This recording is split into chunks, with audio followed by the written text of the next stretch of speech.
When I was working my way through Valheim, I thought the iron sword and then the silver sword were just the absolute coolest looking weapons. They're super sleek and realistic and shiny, and for me, the realism is what I really liked about them. And it's why I didn't really like the black metal sword and shield when I first saw them. They didn't feel as real to me, and I didn't like them as much despite them being technically good upgrades. But after the silver sword and the black metal sword, we got the Mistwalker. And yeah, Mistwalker is cool, but I still love the look of this silver Pokeboy. So I can't help but wonder, is the silver sword good enough to handle the Seekers in the Mistlands? Fully upgraded, 93 slash damage isn't too bad at all, but spirit damage is only good against undead creatures, so that'll be it. Just 93 slash. But the black metal sword is only 20 more damage, and the Mistwalker is actually a downgrade in slash at 75, but it makes up for it with a 46 in frost damage at the current in-game max level of 2. It does have 5 spirit damage, but that isn't really relevant against Seekers. I'll also mention I play this game mostly using swords as my primary, so I'm pretty decently trained in sword skill. So,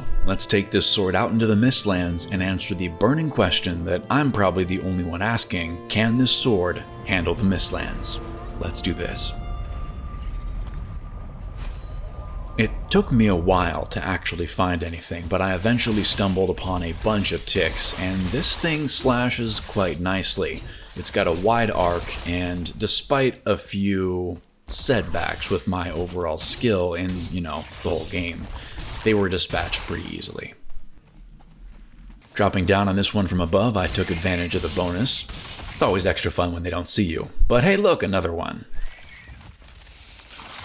I wanted to give parrying a shot, and it worked very well. And then the special attack. One hit, easy day. This sky jellyfish was getting dangerously close to sword range, and of course, as it is my style, I have to go for it. Sadly, I missed. Not long after, I thought I was going to get another shot at it, but no, too high. These two jerks decided to team up to try to take me down, but I am actually really skilled with this weapon. I thought it was interesting here. I noticed that my blade actually seemed to stun them. Now, I really don't know why, but it did. They didn't move for a while. Maybe somebody can answer that question in the comments. And here we go, a Seeker soldier, but wait, there's more. I know this is going to be a precarious situation, but look, we have another Seeker joining the battle. And then I start to realize that my weapon doesn't seem to be parrying very well. This is a problem. I try to get some distance between me and the Seekers, and yeah. I do get to vanquish one Seeker as I'm fleeing. A Grey Dwarf comes to play. It's, yeah, it doesn't last long. But at this point I'm pretty low health, so I take some potions and try to regroup. But I notice that the other Seeker is gone. I don't know what happened to it, but it didn't come back, so I could actually focus on this soldier. And as far as Seeker-soldier battles go, it's pretty normal, but I do notice that every time I parry, it does fill up my block bar very, very high, which is something that I'm not really used to.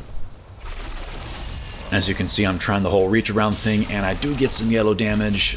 Don't have enough stamina to really hit it, but it's kind of focused back there, so I get another hit in. It was kind of weird.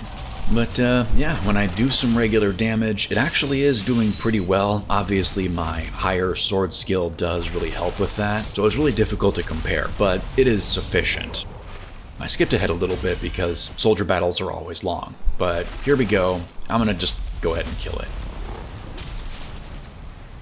Pretty fantastic. This was a pretty fun battle. Kind of down in this ridge right here, I meet a Seeker and I start battling it, and it's going well, but then another one joins and they kind of back me into the corner. Yeah, they're staggering me pretty easily. I kill one, but this other one, it's a struggle. I'm taking all the damage, I'm getting the timings wrong, and yeah, it's just not going great. That block bar fills up pretty quick with these guys. If I had taken one more hit there, it would have been a bad day. Dropping down to meet this Seeker through the mist, and it's obviously just a fight with the terrain more than it is the Seeker. As you know, it often goes. It definitely takes longer than it should, but it does end up dying to my silver sword. But look, there's another one that wanted to join the party. After a couple slashes, I noticed that this one did get stunned as well. Another one of those weird phenomenons that I can't explain. Maybe you can, let me know. At this point, this really wasn't a compelling video. I couldn't find a whole lot of seekers and there was nothing really going on. But look, we have another one to kill, and then from the mist, a 1-star seeker. Since I knew how little the silver sword had in the way of blocking, I took out my shield and we went to battle. If I didn't have my shield, I knew I would have been screwed because my tactics usually are blocking versus Dark Souls rolling. I'm just not good at that. But I can usually get the parry timing right. I stun the seeker pretty easily and the sword does quite a bit of damage, which I'm impressed by. And then, the kill. Alright, so is the silver sword any good in the Mistlands? Is it still cool? Yes, but also meh. I love the way it looks. It's sleek, it's shiny, and if you're trained well enough in the sword skill, it'll pack a nice punch. But it's definitely going to require you to bring a shield with you if you like blocking and parrying, which is my preferred play method. Ultimately, despite its cool looks, there are just so many better choices out there for later game areas that'll hit harder and block more efficiently. I think the silver sword will sadly remain a display piece from here on out. Goodbye, silver sword, you served me well. Hey, thanks for sticking it out so far in this video. If you're still here, leave a comment with the word orange subtly placed in there somewhere. Thanks for watching, see you next time.